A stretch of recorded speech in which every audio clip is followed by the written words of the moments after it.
Yes, I'm talking about like level 1 input comprises quoted price, which is you are getting from active market for an identical asset and liabilities at measurement date. You don't need to make any adjustment. You don't need to make any adjustment.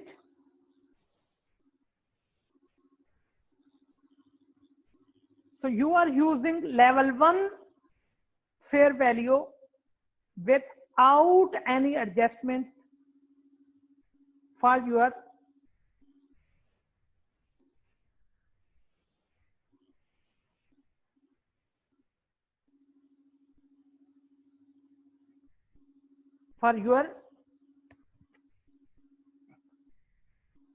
determination of fair value. Now in level 2, this is an observable input. It means the input which is not included in level 1, but that can be observable directly or indirectly.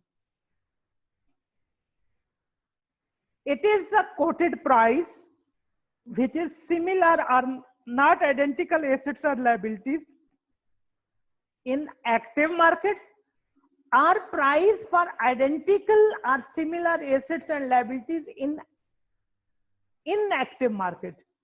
So if the price is for similar but not identical assets in active market, that is also level 2 fair value. But if it is a price for identical and similar items but in inactive market, then it is also again level 2 fair value price which is determined. There is a possibility that you may have to make some adjustment to determine your fair value. In level 1 you are using as it is without any adjustment, but in level 2 you are supposed to make some adjustments. Now let's move towards level 3. Under level 3 you don't have any observable way to determine your fair value, but it is based on the information which you may have available in a reasonable way through market participants. Here you are using different valuation techniques. In your paper financial reporting, it is not expected by the examiner to apply those techniques. So you just have to distinguish between these 3 levels to determine your fair value. Then there is another issue which we are supposed to discuss. When measuring fair value, an entity shall take into account the characteristics of assets and liabilities. So to determine whether it's level 1, level 2 or level 3, you are supposed to check the characteristics of your assets. What are those characteristics? What is the condition and location? Whether there is an identical item available for same asset or not. For instance, I have iPhone 7 Plus, which I bought almost 3 years ago. Now I have to check whether we have any iPhone 7 Plus which is 3 years old, or which is available in, right now I'm residing in Pakistan, whether it is available in Pakistan or not. So this is the way to determine, to check whether you have identical or similar nature or you don't have, to determine whether you have fair value of level 1, level 2 or level 3. Then is there any restriction or not to sell or use of the asset? Restrictive covenants oftenly have impacts on the value of that particular assets. Then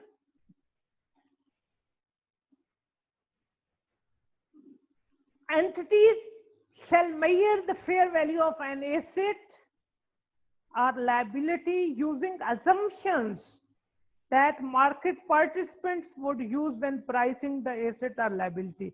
So you are supposed to use the same assumptions. Those assumptions are used by market participants to determine their fair value, with the assumption that market participants are always prioritizing their own economic interests. So the assumptions, those will be used by market participants. Same assumptions will be used by you to determine your fair value. Then what are the disclosure requirements? An entity shall disclose information that help users of its financial statements to assess both of the following. What are those following? For assets and liabilities that are measured at fair value are on recurring base or non-recurring basis. Recurring basis means you are again and again and again determining your fair value, and non-recurring basis you are determining just once your fair value in your statement of financial position after initial recognition. The valuation technique or the input method you use to develop those measurements. So the conclusion of this whole discussion is you are supposed to disclose whether you are using level 1, level 2 or level 3. If you are using level 3, then which valuation technique you are using to measure your fair value, to determine your fair value. Then if you have a recurring fair value, means you are determining fair value again and again, then is there any significant unobservable input, means which is not identical, and what is the effect of that measurement on your profit and loss or other comprehensive income for the particular period. It means you are supposed to give the information about the gain or loss which you have determined by changing your fair value from one time period to another time period. Now let's discuss exam question.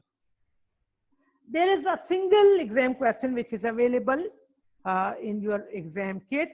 Which of the following statements regarding IFRS 13 fair value measurement is not true? So out of these 4, 3 are true, 1 is not true. Level 1 input are likely to be used without adjustment. Yes, we have determined that level 1 input will be, there is a possibility, more probability that it will be used without adjustment. So it's a true. Then level 3 inputs are based on the best information available to the market participants and are therefore regarded as providing the more reliable evidence of fair value. This is the characteristic of level 1, not level 3. So this is not true. This is not true. Level 3 is the most weak input, which is not giving the reliable evidence about fair value. Also, it is the least chance that market participants are using those best available information.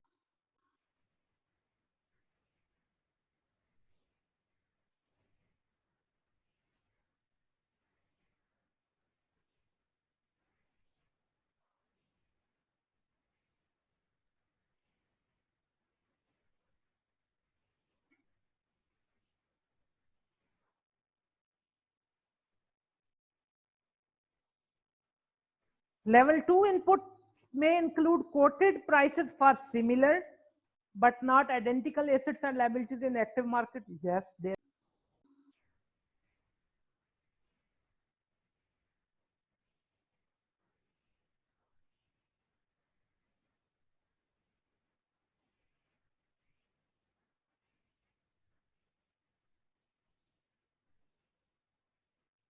Under level 2 input, it may include quoted price for similar but not identical assets and liabilities in active market. Yes, there is a possibility included in quoted prices for similar but not identical assets and liabilities in the active market. So this is true. Level 1 input comprises quoted prices in active market for identical assets and liabilities for reporting period. Yes. Here, identical. Here, similar but not identical. In level 2, similar but not identical. Here, identical. So the answer is B. Thank you very much, guys, for your time. See you with another standard in my next lecture.